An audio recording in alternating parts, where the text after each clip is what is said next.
Pernah nggak sih teman-teman ketemu sama seseorang yang fanatik sama brand tertentu? Semua lemarinya isinya baju Uniqlo semua. Semua gadgetnya mereknya Apple semua dan seterusnya. Atau jangan-jangan orang itu teman-teman sendiri. Nah, ini sebenarnya bukan kebetulan, tapi semua by design. Hari ini kita akan belajar apa sih rahasianya brand-brand besar bisa menarik fans-fans mereka untuk memakai produk mereka secara jangka panjang. Halo, saya Wahyu, CRM Consultant dari Incentric. Hari ini kita akan membahas tentang Pyramid of Value. Pyramid of Value ini adalah sebuah konsep yang disusun oleh Bain & Company, sebuah penelitian yang disusun kurang lebih sekitar 30 tahun, melibatkan ratusan perusahaan dan sekitar 10.000 customer yang diinterview. Nah, hasilnya adalah menghasilkan sebuah konsep yang bernama Pyramid of Value. Fungsinya apa? Fungsinya sebagai navigasi bisnis atau untuk menentukan value. Jadi begini, kita tahu customer membeli barang itu bukan hanya membeli barang. Mereka mengeluarkan uangnya untuk mendapatkan solusi dan juga perasaan. Nah, ini yang kemudian diriset oleh Bain & Company untuk menjadi dasar kenapa sih customer memilih brand kita atau mungkin apa sih yang diharapkan oleh seorang customer dari brand kita. Nah, Pyramid of Value ini itu berisi 30 poin yang dibagi menjadi 4 level. Nah, ini digunakan oleh brand-brand besar untuk menentukan produknya atau brandnya itu ada di level mana. Nah, teman-teman bisa gunakan juga untuk mengetahui bisnisnya itu lagi di tahapan mana. Semakin tinggi levelnya, itu akan memberikan kedekatan yang lebih intens dengan customer. Nah, kebanyakan bisnis di Indonesia itu hanya berada di level fungsional aja. Masih belum naik ke level berikutnya. Ayo, kita bahas satu persatu pakai studi kasus Uniqlo. Nah, level yang pertama itu level fungsional. Ini adalah level basic yang biasanya perusahaan tawarkan untuk menukar uangnya customer dengan produknya mereka. Kalau di level pertama, ada level fungsional. Nah, kita bedah satu persatu. Di level fungsional ini ada sekitar 14 poin. Salah satunya mungkin kualitasnya bagus, banyak pilihan, dan seterusnya. Nah, ini juga yang membuat orang-orang pergi ke Uniqlo karena mereka merasa di sana pilihannya banyak, produknya kualitasnya bagus. Nah, coba dicek bisnisnya teman-teman, apakah sudah punya banyak variasi, apakah kualitasnya sudah bagus. Nah, itu sebenarnya masih level dasar dari Pyramid of Value ini. Contoh yang lain adalah poin integrasi. Misalnya produk Apple, mereka bikin suatu ekosistem, semua terkoneksi, mulai dari iPad, iPhone, MacBook, semua terikat sama iCloud-nya. Nah, ini juga masuk ke level yang paling dasar, masih fundamental aja. Itu yang bikin alasan customer itu beli, ya karena pengen mendapatkan ekosistem tersebut. Nah, masuk level di atasnya adalah level emosional. Di sini pelanggan udah mulai menomorduakan fungsinya, tapi mulai ada terikat atau mungkin ada ikatan batin dengan brand tersebut. Contoh misalnya orang-orang yang sudah pakai produk Uniqlo, dan mereka tahu betul ya kualitasnya seperti apa, kemudahan aksesnya seperti apa. Jadi mereka mulai membangun kedekatan emosi dengan brand tersebut. Contohnya kalau di Pyramid of Value, ada poin yang namanya Reward Me, di mana customer mendapatkan hadiah-hadiah tertentu ketika mencapai poin tertentu.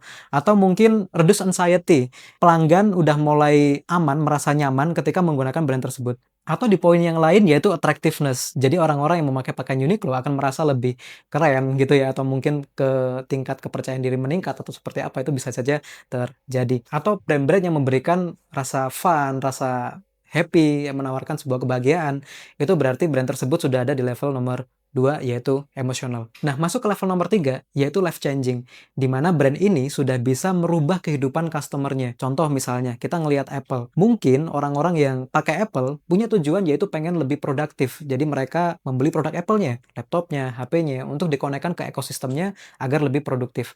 Nah, ini salah satu contoh yang life changing. Atau mungkin kita ambil poin yang lain, yaitu affiliation atau belonging. Contoh misalnya Harley Davidson. Brand ini mampu bikin customer-nya itu terikat secara emosional, ya, nggak cuma emosional aja, tapi juga life changing. Dengan komunitasnya, mereka beli kendaraan, itu nggak hanya beli kendaraan, tapi beli status untuk masuk ke circle-nya, untuk masuk komunitasnya. Jadi ketika sudah masuk, mereka akan lebih percaya diri, mereka akan lebih merasa gagah dan seterusnya, menjadi laki seutuhnya misalnya. Itu yang didesain atau mungkin yang diharapkan sama brand Harley Davidson. Nah, biasanya kalau brand sudah masuk ke level life changing atau customer-nya sudah merasa hidupnya terbantu, customer-nya ini akan semakin loyal dengan brand tersebut. Nah, level yang paling puncak atau level 4 adalah self-transcendence. Di sini baik maupun konsumen ataupun brand sudah bekerja bersama-sama ya, untuk keperluan bukan cuan lagi atau mungkin bukan soal brand identitas lagi, tapi untuk bermanfaat ke sosial ataupun ke lingkungan. Nah, contohnya kalau kita pakai Uniqlo lagi, mereka punya program daur ulang untuk pakaian-pakaian yang bekas. Biasanya akan disumbangkan atau mungkin diolah lagi menjadi pakaian yang baru. Nah, itu yang dilakukan oleh Uniqlo untuk mengurangi limbah pakaian. Nah, apa hubungannya Pyramid of Value ini dengan CRM? Nah, saya sebagai CRM consultant biasanya menggunakan Pyramid of Value ini untuk mengukur seberapa dekat sih kita dengan customer kita. Nah, Kalau CRM kita itu hanya sebatas broadcast promo, menginformasikan produk baru, terus kemudian reminder kapan customer harus balik lagi dan seterusnya, itu CRM kita masih di level yang paling dasar, fungsional.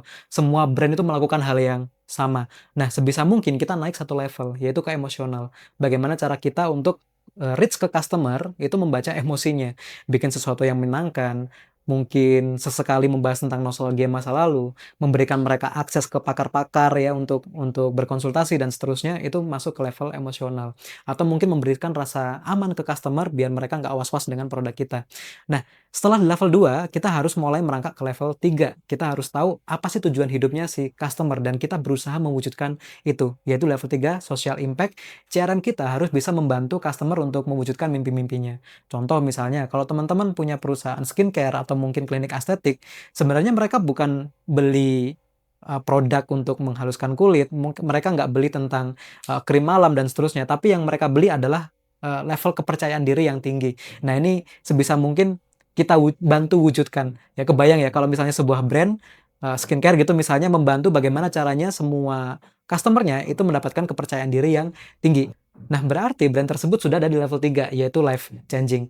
Nah, kalau teman-teman punya brand ya, membantu customer-nya untuk berinteraksi secara sosial, atau mungkin bermanfaat untuk lingkungan, bermanfaat untuk sosial, berarti teman-teman sudah di CRM yang paling akhir, yaitu self-transcendence, bermanfaat untuk sekitar. Nah, jadi kuncinya teman-teman, kita sebagai business owner, atau mungkin teman-teman yang sedang merintis untuk jualan, jangan sampai kita terjebak di jualan produk atau jasa saja. Yang perlu kita jual adalah solusi dan juga kedekatan emosi.